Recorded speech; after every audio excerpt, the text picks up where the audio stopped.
শুরু করব, উনি বলবো আমাদের সম্মানিত প্যানেল হেড, জাতির বিবেক, নিপীড়িত জনগণের সাথী ও বন্ধু, সম্মানিত সাংবাদিক ভাইগণ, উপস্থিত বাইরার সম্মানিত নেতৃবৃন্দ ও আজকে আমরা যারা আয়োজক এই সাংবাদিক সম্মেলনের সম্মিলিত সমন্বয় ফ্রন্ট, এই ফ্রন্টের অন্যতম নেতা ও প্যানেল হেড আমাদের এই সংগঠনের মাননীয় সভাপতিও বটে ডক্টর মোহাম্মদ ফারুক সহ উপস্থিত নেতৃবৃন্দ, আসসালামু আলাইকুম। আমরা অবগত আছি যে সারা বিশ্বে কোভিডের প্রদাহে আমরা জর্জরিত। এমত অবস্থায় বাংলাদেশেও এর বাইরে না, বাংলাদেশেও এর প্রভাব পড়েছে। কিন্তু আমরা হতবাক হয়েছি যে সরকার যে মন্ত্রী পরিষদকে যে ঘোষণা দিয়েছেন আন্তর্জাতিক সব ফ্লাইট বন্ধ করে দেওয়ার জন্য, এটা ঠিক আছে, দেশের জন্য, জাতির জন্য, স্বাস্থ্যের জন্য, অর্থনীতির জন্য ঠিক আছে, কিন্তু ওনারা যদি আমাদের একটু পরামর্শ করতেন তাহলে আমরা একটা অন্যথায় বিকল্প চিন্তা করতাম কীভাবে অ্যাকোমোডেট করা যায়। যেহেতু দেশের কলকারখানা খোলা, এমত অবস্থায় ফ্লাইটও দেওয়া যেতে পারত। এ ব্যাপারে বিস্তারিত আলাপ করবেন আমাদের সম্মানিত প্যানেলের জনাব ডক্টর মোহাম্মদ ফারুক। আমি ওনাকে বিনীতভাবে অনুরোধ করছি এবং আজকের এই সভার সভাপতিও করবেন ডক্টর মোহাম্মদ ফারুক। ধন্যবাদ। বিসমিল্লাহির রহমানির রহিম। আজকে সম্মিলিত সমন্বয় ফ্রন্ট কর্তৃক আয়োজিত বায়রার আমাদের এখানে যারা উপস্থিত সম্মানিত সদস্যবৃন্দ, সম্মানিত সাংবাদিকবৃন্দ, সাংবাদিক বন্ধুগণ, উপস্থিত শ্রোতৃবৃন্দ, আসসালামু আলাইকুম।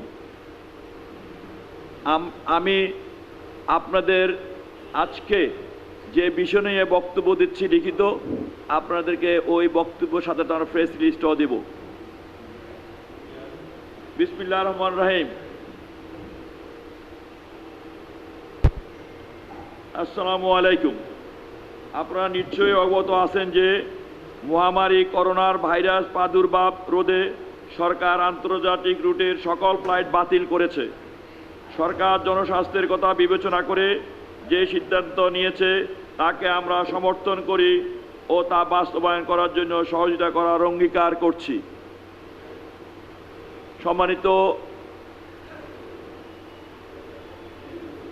বন্ধুগণ, সাংবাদিকবৃন্দ, জনগণের জন্য সরকার এবং জনগণ নিয়েই সরকার। আমাদের মাননীয় প্রধানমন্ত্রী বঙ্গবন্ধু কন্যা জননেত্রী শেখ হাসিনা জনসাধারণের কল্যাণে নিবেদিত প্রাণ। আন্তর্জাতিক পরিমণ্ডলে ওনার এই অবদানের জন্য তিনি মাদার অফ হিউম্যানিটি উপাধি ভূষিত হয়েছেন। জনশক্তি রপ্তানি খাতে থেকে অর্জিত অর্থ বৈদেশিক মুদ্রা অর্জনের জন্য প্রধান উৎস। 1976 সাল থেকে এই খাত থেকে অর্জিত হয়েছে শত শত বিলিয়ন ডলার। জনশক্তি রপ্তানির ফলে একদিকে দেশে বেকারত্বের হার কমেছে, অন্যদিকে বিদেশি মুদ্রা অর্জনের ফলে দেশের উন্নয়নের গতি বৃদ্ধি পেয়েছে এবং পাচ্ছে। দেশের উন্নয়নের জন্য বেকারত্বের অভিশাপ থেকে বাংলাদেশ বেকার যুবকদের মুক্তি দেবার জন্য আমাদের সর্বোচ্চ অগ্রাধিকার দিয়ে জনশক্তি রপ্তানির বিষয়টি বিবেচনা করতে হবে, যেটা আমাদের মাননীয় প্রধানমন্ত্রী বিবেচনা করতেছেন। আন্তর্জাতিক ফ্লাইট বন্ধ বন্ধ ঘোষণার সাথে এই সেক্টরে জড়িত প্রত্যেকের মাঝে নেমে এসেছে এক বিভীষিকাময় অন্ধকার, হতাশা, অনিশ্চয়তা, উৎকণ্ঠা। বাস্তব চিত্র খুবই ভয়াবহ। হাজার হাজার বিদেশগামী কর্মী টিকিট নিয়ে অপেক্ষা করছে এবং এর মাঝে অনেকের ভিসার মেয়াদ শেষ হয়ে যাচ্ছে। নন রিফান্ডেবল টিকিট কাটার কারণে টিকিটের টাকা হারাতে হবে। অন্যদিকে নিয়োগকর্তাকে সময় মতো শ্রমিক না পাঠাতে পারলে সে যাতে কার্যাদেশ বাতিল করে দিতে পারে। উপরন্তু বিদেশি নিয়োগকর্তাদের মনে আমাদের দেশ থেকে শ্রমিক আমদানির উপর নেতিবাচক প্রভাব পড়বে। কোভিড-19 এর কারণে সবচেয়ে বেশি ক্ষতিগ্রস্ত জনশক্তি রপ্তানি খাত, অথচ এই খাত থেকে সরকার সবচেয়ে বেশি বিদেশি ডলার অর্জন করেন। এই খাতের ক্ষতিপূরণ হাজার হাজার কোটি টাকা। এক পা দু পা করে যখন সেক্টরের সাথে জড়িত সংশ্লিষ্টরা এগিয়ে যাচ্ছেন, তখন এই লকডাউন তাদের থেকে শ্রম আমদানির উপর নেতিবাচক প্রভাব পড়তে পারে। কোভিড-19 কারণে সবচেয়ে বেশি ক্ষতিগ্রস্ত হয়েছে জনশক্তি রপ্তানি খাত।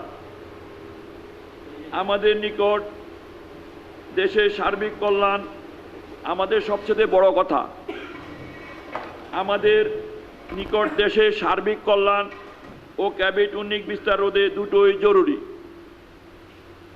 শ্রমিক রপ্তানি সাময়িক বন্ধ রাখলে দেশের অর্থনীতিতে মারাত্মক ক্ষতি হবে। এই সেক্টরের সাথে জড়িতদের হাজার হাজার কোটি টাকা ক্ষতি হবে। তাছাড়া রিসিভিংয়ের উপর কোনো নিষেধাজ্ঞা আরোপ করেনি।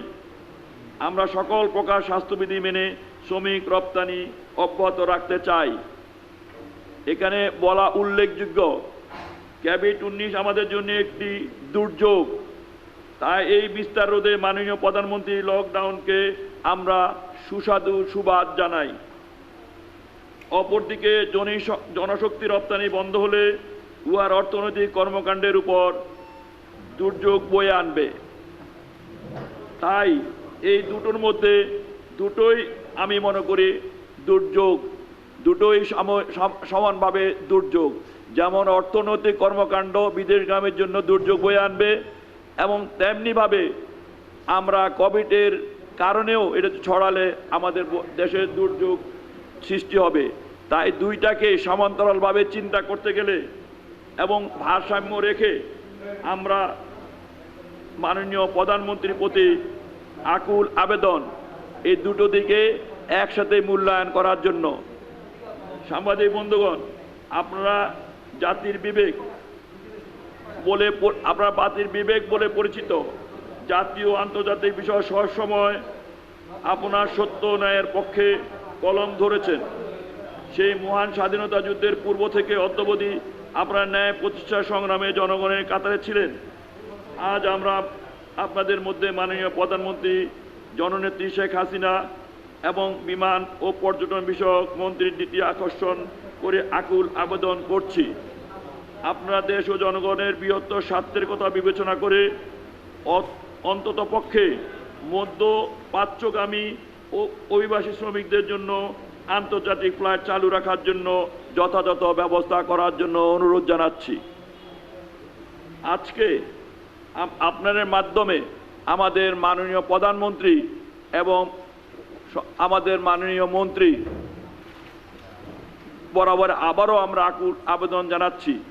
আমাদের বিশেষ করে মধ্যপ্রাচ্যের ফ্লাইটগুলো যেখানে আমাদের শ্রমিকরা যায় এবং মধ্যপ্রাচ্য দেশগুলো শ্রমিকরা অলরেডি তারা নিতেছে, তাদের ওখানে কোনো প্রতিবন্ধকতা নাই, সেজন্য আমরা মধ্যপ্রাচ্যের ফ্লাইটগুলো চালু রাখার জন্য আমরা সবিনয় অনুরোধ জানাচ্ছি। কারণ যদি কোনো শ্রমিকরা না যেতে পারে দেশের জন্য দুর্যোগ বয়ে আনবে, একে পাশাপাশি কোভিড-19ও দেশের জন্য একটা দুর্যোগময় সময়। তাই আমরা আবারও আকুল আবেদন যাচ্ছি দুটোকে প্রাধান্য দিয়ে আমাদের যে স্বাস্থ্যবিধি মেনে যেন আমরা লোকগুলো পাঠাতে পারি। আজকে 70,000-এর মতো আমাদের লোক পেন্ডিং আছে, যারা ফ্লাইটের অপেক্ষা করতেছে, এই লোকগুলো যেন আমরা পাঠাতে পারি, এই জন্য আমার মাননীয় প্রধানমন্ত্রীর কাছে আপনাদের মাধ্যমে আকুল আবেদন জানাচ্ছি। আজকে এই সংবাদ সম্মেলনে যে সকল সাংবাদিক বন্ধুগণ কষ্ট করে উপস্থিত হয়েছেন, আমি ডক্টর মোহাম্মদ ফারুক এবং আমাদের সম্মিলিত সমন্বয় ফ্রন্টের পক্ষ থেকে আপনাদের প্রতি কৃতজ্ঞতা জানাচ্ছি। আপনারা দেখেছেন আমাদের পাশে আমাদের সম্মিলিত সমন্বয় ফ্রন্টের সম্মানিত নেতৃবৃন্দ আছেন। আমি কিছু পরিচয় করে দিয়ে আমার বক্তব্য শেষ করছি। এখানের মধ্যে আমাদের সম্মিলিত সমন্বয় ফ্রন্টের প্রধান সমন্বয়কারী জনাব রিয়াজুল ইসলাম আমার ডান দিকে আছেন এবং আমার বাঁ দিকে আছেন আমাদের সম্মিলিত সমন্বয় ফ্রন্টের নেতা জনাব সিরাজ মিয়া, এবং তারই পাশে রয়েছেন আমাদের সম্মিলিত সমন্বয়ের আরেকজন মুখপাত্র জনাব মোস্তফা মাহমুদ, এবং আমাদের মধ্যে আরও আছেন আমাদের লক্ষ্মীপুর জেলা সমিতির জেলা আওয়ামী লীগ সমিতির সম্মানিত সভাপতি, বায়রার অন্যতম নেতা আমাদের মধ্যে রয়েছে গোলাম ফারুক, এবং আমাদের মধ্যে আরেকজন আছেন ডান দিকে আমাদের মধ্যে যিনি প্রখ্যাত আলেম এবং সৌদি আরব থেকে উনি আরবি এবং ইংরেজি শিক্ষায় উচ্চশিক্ষিত পিএইচডি ডিগ্রি লাভ করেছেন, যিনি আল জাজিরা জনাব কাশেম সাহেব আমাদের একজন নেতা, এবং মোকাদ্দম সাহেব আমাদের মধ্যে রয়েছেন মোকাদ্দম সাহেব, যিনি জাতীয় আন্তর্জাতিকভাবে এই মাইগ্রেশন সম্বন্ধে উনি স্টাডি করে আসছেন এবং ভিজিট করেছেন। আমাদের মধ্যে আরেকজন রয়েছেন উনি বায়রা, হাব এবং আটাবের সম্মানিত মুফতি জনাব আমিনুল হক, এবং আমাদের মধ্যে আরেকজন রয়েছেন আমাদের যিনি বাইরে থেকে বয়োজ্যেষ্ঠ এখন সবচেয়ে যিনি প্রবীণতম আমাদের এই সম্মিলিত সমন্বয় ফ্রন্টের, উনি গোলাম মুস্তফা বাবুল ইসল্যান্ডের, এবং আমাদের মধ্যে আরেকজন রয়েছেন নবীন, এবং উনিও একজন আমাদের এই ফ্রন্টের নেতা, এবং বর্তমান সরকারের সাথে উনি মৎস্যজীবী সমিতির আওয়ামী লীগ মৎস্যজীবী সমিতির উনি সভাপতি। আমাদের মধ্যে নতুন প্রজন্ম এবং যিনি নতুন নোয়াখালী জেলা সমিতির জেলা পরিষদের সদস্য, এবং আমাদের মধ্যে ইয়াং নতুন প্রজন্মে যিনি নেতৃত্ব দিচ্ছেন আমাদের মধ্যে রয়েছেন আনোয়ার হোসেন, এবং আমাদের মধ্যে আরও রয়েছেন এখানের মধ্যে অন্যান্য আমাদের বদিউল ইসলাম সাহেব এবং মহসেন পাবেল, আমাদের আমাদের একজন নেতা নোয়াখালী জেলার একজন নেতা আছেন, এবং এই বাইরার সম্মানিত সদস্য জনাব শহীদুল্লাহ, এবং লাবু সাহেব এবং জুয়েল, এবং অন্যান্য বাইরার সম্মানিত নেতৃবৃন্দ এবং সম্মানিত অতিথিবৃন্দ এবং সাংবাদিকবৃন্দ, আপনাদেরকে আমাদের পরিচিত পর্বের এখানেই দিয়ে আমি এখানেই সমাপ্ত করছি। আল্লাহ হাফেজ। বাংলাদেশ চিরজীবী হোক, অমর হোক বাংলাদেশ। জয় বাংলা, জয় বঙ্গবন্ধু। আপনারা যদি কোনো প্রশ্ন থাকে দয়া করে আপনারা বলতে পারেন, আমরা সেইটার উত্তর দেব। এরপরে আমাদের মধ্যে বক্তব্য রাখবেন আমাদের ডান দিকে যিনি আছেন সম্মানিত এই সম্মিলিত ফ্রন্টের আহ্বায়ক, যিনি আমাদের মধ্যে রয়েছেন জনাব রিয়াজুল ইসলাম, রিয়াজ ওভারসিজের মালিক, এবং বাইরা দুইবারের সিনিয়র সহসভাপতি ও দুইবারের মহাসচিব ছিলেন। প্রতিষ্ঠাতা ট্রেজারার ছিলেন, প্রতিষ্ঠাতা সদস্য এবং ট্রেজারার ছিলেন উনি। আপনার কোনো প্রশ্ন আছে বলেন।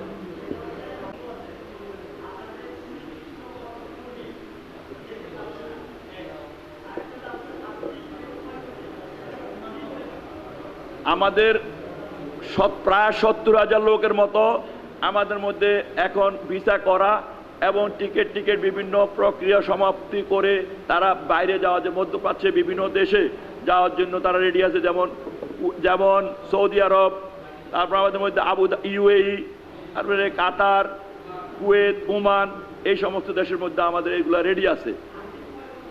আমাদের আর্থিক ক্ষয়ক্ষতির পরিমাণ প্রায় 6 থেকে 8,000 কোটি টাকা। যদি এটা না যেতে পারে এটা হবে।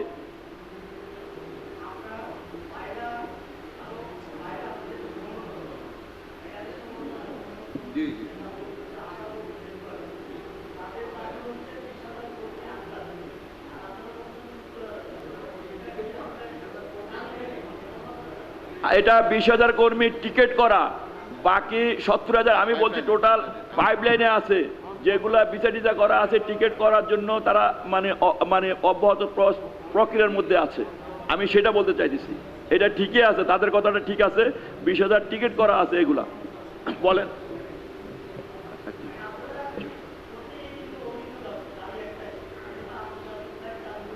আমরা অনলি মধ্যপ্রাচ্যের জন্য, আমরা সব দেশের জন্য, এবং লেবার ট্রাফিক যারা অভিবাসী, আমরা অভিবাসীদের জন্য ফ্লাইট চালু রাখার জন্য চাচ্ছি, এবং মধ্যপ্রাচ্যগামী অন্য দেশের জন্য আমরা সরকারের সাথে একমত, এবং সরকারকে আমরা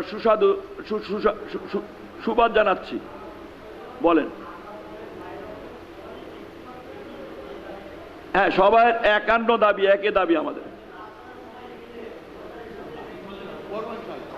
আমরা সমস্যাটা হইলো আমাদের মধ্যে মূল সংগঠন যে বাইরার মধ্যে কোনো আমাদের গত 5 বছর কোনো মানে প্রতিনিধি নেই, মানে ইলেকশন হচ্ছে না, আমাদের কোনো প্রতিনিধি বর্তমানে নেই, মুখপাত্র নেই বলেই আমরা বিভিন্নভাবে ছোট ছোট সংগঠন হয়ে আপনাদের কাছে আসছি।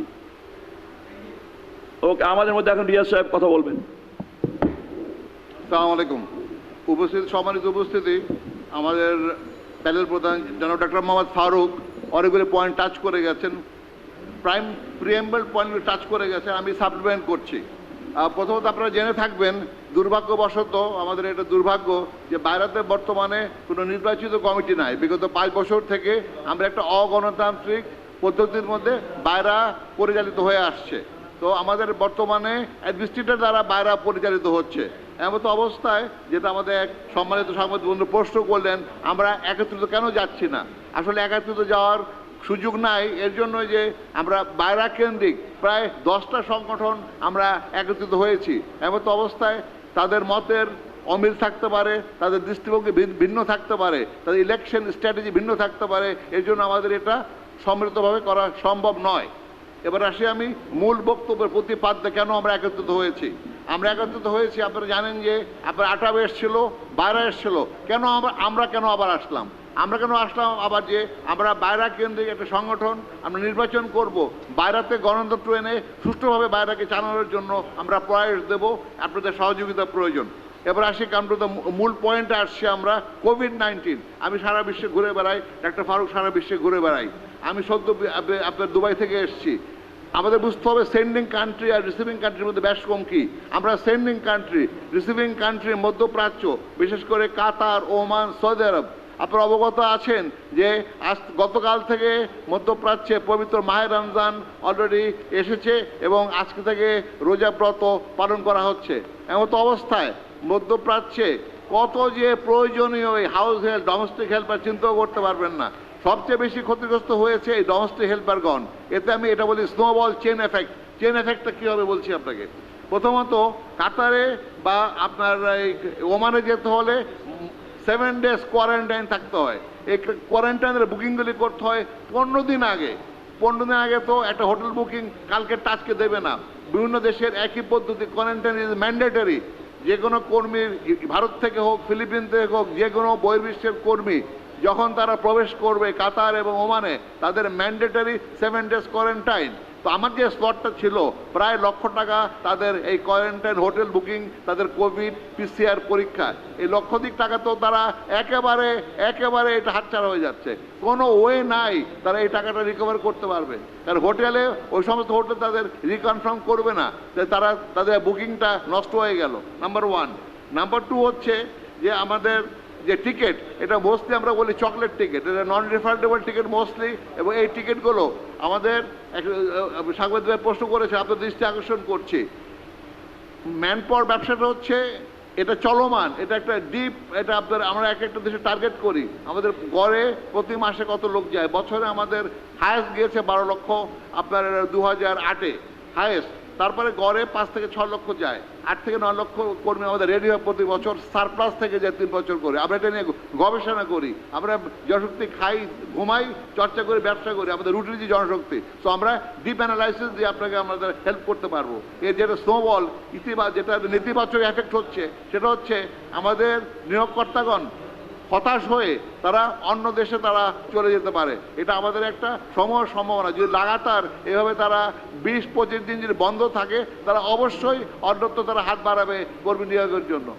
নাম্বার 1। নাম্বার 2 হচ্ছে আপনার এই যে আমাদের দেশের আমরা সবচেয়ে সম্মান করি আমাদের বীর মুক্তিযোদ্ধাদের, আমরা তাদের বলি সোনার ছেলে, সূর্য সন্তান। কিন্তু আমার দৃষ্টিতে এই সূর্য সন্তানদের প্রতি কেউ যদি কারো গুরুত্ব পেয়ে থাকা উচিত, তাদের হচ্ছে আমাদের রেমিটেন্স যোদ্ধাগণ। এই রেমিটেন্স যোদ্ধাগণ আমাদের জাতীয় অর্থনীতির চালিকাকে তারা চালিত রেখেছে। এই সোনার ছেলেদের জন্য আমরা কি করেছি, সরকার কি করছে, সেটা হচ্ছে দেখার বিষয়। আমার একটা সলিউশন ছিল সম্মানিত প্রধানের। সলিউশনটা কি? যদি আমাদের 10 দিন আগে যদি বলা হতো যে এইভাবে আন্তর্জাতিক ফ্লাইট বন্ধ হবে, সরকার জানে ভিসা একটা মেয়াদ থাকে, টিকিটের একটা মেয়াদ থাকে, শিডিউল থাকে, নিয়োগকর্তার একটা পলিসি থাকে, তার একটা ওয়ার্ক প্রোগ্রাম থাকে। এই লোকগুলি যাবে, এই এলাকাটা ক্লিন করবে, এই গৃহকর্মী যাবে ওই মালিকের অসুস্থ মাকে দেখবে, সব তস্তস্ত হয়ে গেল। এমন অবস্থায় সরকার যদি আমাদের একটু আগে নোটিস করতেন, আমরা কি করতাম?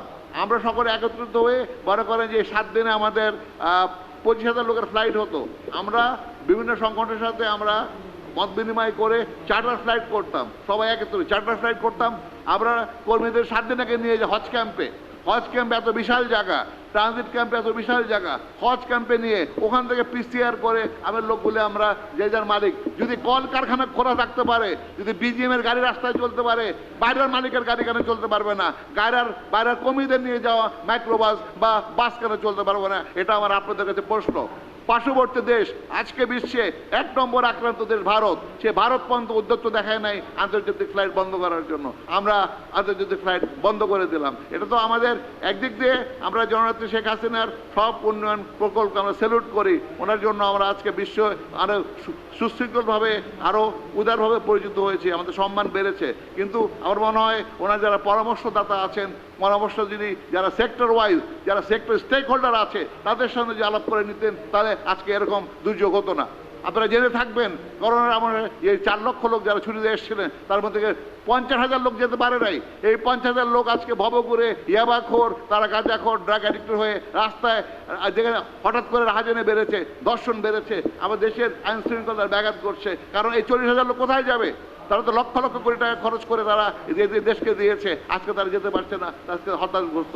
তবত অবস্থায় আমার যে সাপ্লিমেন্ট করার কথাটা ছিল, আমি আপনাকে অল্টারনেটিভ ওয়েটা বলে দিলাম যে সরকারের কি করা উচিত ছিল। নো স্টেক হোল্ডার কেউ আলাপ করে না, স্টেক হোল্ডার তো আমরা ভাই। তা আমরা আলাপ করেছে, সম্মানিত নেতৃত্ব আছে, কেউ কেউ বলতে পারবেন ইন্ডিভিজুয়াল কারোর সাথে আলাপ করেছে, করে নাই। বললে তো আমরা তো আজকের হতো না, আমরা তো আপনাদের সামনে এখানে করতাম না। আমরা সরকারকে বাহবা দিয়ে ধন্যবাদ জ্ঞাপন করতে আপনাদের সঙ্গে মত বিনিময় করতাম।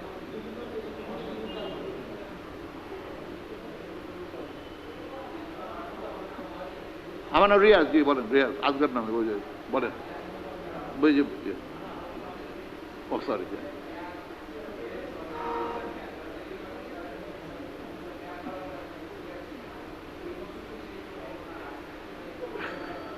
দেখুন, এটা একটা যেই দেশের দূতাবাস, এটা তাদের অভ্যন্তরীণ ব্যাপার। দূতাবাসও এই হুট করে আপনার এটা দিতে পারে না। যেন মধ্যপ্রাচ্যে রাজতন্ত্র দেশ, সেখানে এটা ওই মন্ত্রণালয়ে যাবে, ওই মন্ত্রণালয়ে ভেটিং হবে। ভেটিং হওয়ার পরে তাদের মন্ত্রণালয়দের দূতাবাসে তাদের বার্তা আসবে, এই লোকগুলিকে ঠিক করবে। এই ফুটবল খেলা নিয়ে এই গোল কাকে পাস দেবো, দূতাবাসকে দেবো না, আমাদের এই খেলা খেলতে যে 50,000 লোক আজকে হতাশগামী, তারা এখন রাস্তায় নেমে এসছে। তারা এমপ্লয়মেন্ট হারিয়েছে, টিকিট হারিয়ে, সর্বস্ব হারিয়েছে। জি জি জি, এটা তো আপনার সুনির্দিষ্ট স্ট্যাটিস্টিক দেওয়া যাবে না, কিন্তু বিভিন্ন বার্তা সমূহ, বিভিন্ন টক শো, বিভিন্ন আন্দোলন, বিভিন্ন আমরা যেটা আর কি জান, আমি লোক পাঠাইছি যাদের সম্মানিত ফারুক সাহেব যে লোকগুলি পাঠিয়েছে, আমাদের সম্মানিত আমার বন্ধু যারা আছেন, যে যাদের মাধ্যমে লোকগুলি গিয়েছিল, তারা বলতে পারবেন। আমি বলতে পারবো আমার 120 জনের কথা। ওদের এই স্ট্যাটাসগুলি যদি একত্র বলে যায়, তবুও শোনা কথায় 40 থেকে 60,000 না। এটা তো কম, স্ট্যাটিস্টিক্স তো রিপোর্ট করতে হবে। ধরেন এটা আপনার 20,000 হতে পারে, এটা একটা শোনা কথা, ভাষ্যমান কথা থেকে। ওই যে 20,000 60,000-এর মধ্যে হয়তো ওনারা আবার এখন নতুন ভিসা করে চলেও যাচ্ছে।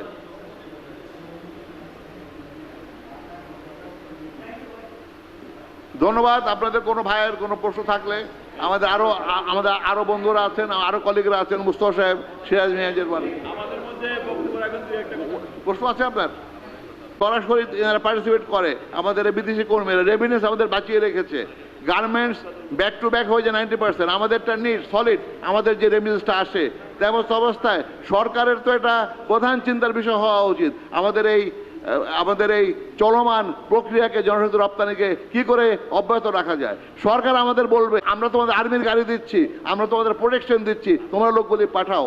আমি যদি হতাম মন্ত্রণালয়, আমি সেটাই বলতাম যে আমি কি করে আমার যে ইতিবাচক সেক্টর, যে সেক্টর আমাকে প্রাণ বাঁচিয়ে রেখেছে, যে সেক্টর আমাকে অক্সিজেন দিচ্ছে, ওই সেক্টরকে কি করে আমি বাঁচিয়ে রাখবো। আমাদের সরকার উদ্যোগ নাই, আমাদের ক্যান্টনমেন্টে সিএমএইচ নিয়ে লোকগুলি রাখতো, ওখান থেকে পিসিআর করতো, ক্যান্টনমেন্টের আর্মির গাড়িতে আমি লোকগুলি প্লেনে পাঠাতাম। আপনার সকালে ধন্যবাদ। আমাদের সম্মানিত নেতাকে নিয়ে পরিসমাপ্তি করবেন। আজকে আপনাদের মধ্যে আমরা সামান্য একটু আপ্যায়নের ব্যবস্থা রয়েছে। সম্মানিত বন্ধুগণ, আপনাদের আমরা এখনই দিবে, আর আমরা আজ একটা মধ্যে এখানে আমার সাংবাদিক সম্মেলনটা এখানে আমরা সমাপ্ত ঘোষণা করছি। আল্লাহ হাফেজ।